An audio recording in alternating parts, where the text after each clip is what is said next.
தொடக்கத்தில் கடவுள் விண்ணுலகையும் மண்ணுலகையும் படைத்த பொழுது மண்ணுலகு உருவமற்று வெறுமையாக இருந்தது.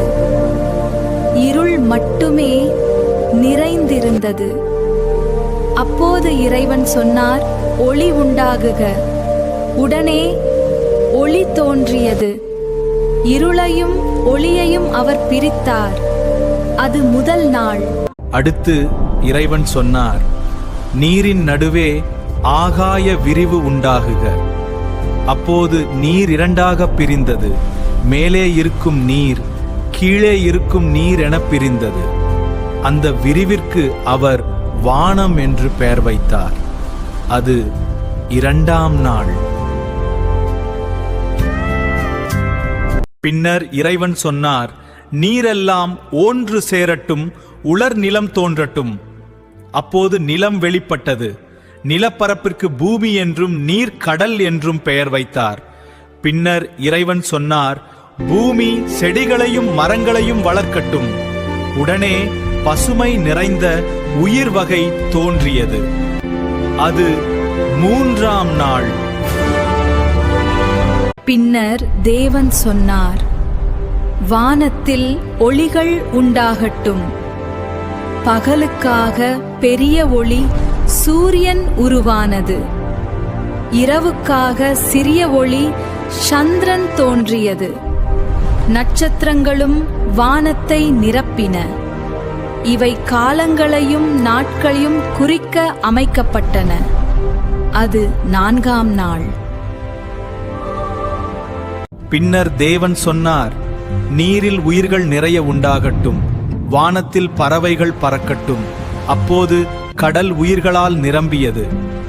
பெரிய திமிங்கலங்கள் முதல் சிறிய மீன்கள் வரை. வானம் பறவைகளின் சத்தத்தால் நிறைந்தது. தேவன் அவற்றை ஆசீர்வதித்து பலுகி பெருகுங்கள் என்றார். அது ஐந்தாம் நாள். பின்னர் தேவன் சொன்னார், பூமி உயிருள்ள ஜீவராசிகளை உண்டாக்கட்டும். அப்போது எல்லா விலங்குகளும் தோன்றின. பின்னர் தேவன் மனிதனை தமது சாயலிலே படைத்தார்.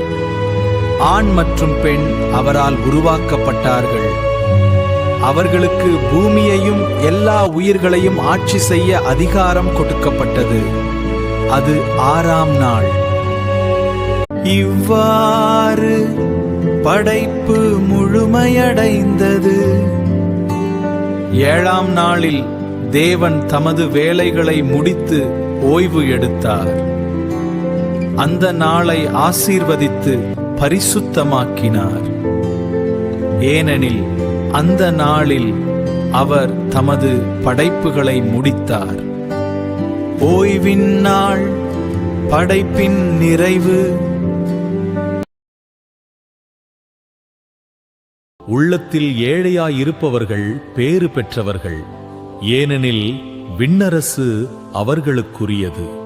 துயருறுவோர் பேறு பெற்றவர்கள், ஏனெனில் அவர்கள் ஆறுதல் பெறுவர்.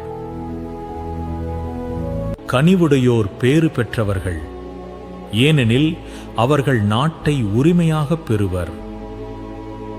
நீதியை விரும்பி ஏங்குகிறவர்கள் பேறு பெற்றவர்கள், ஏனெனில் அவர்கள் திருப்தியடைவார்கள்.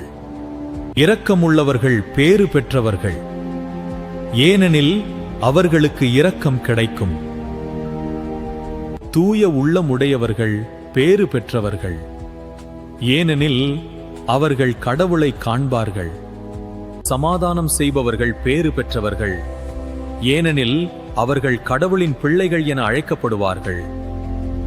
நீதிக்காக துன்புறுத்தப்படுகிறவர்கள் பேறு பெற்றவர்கள், ஏனெனில் விண்ணரசு அவர்களுக்குரியது.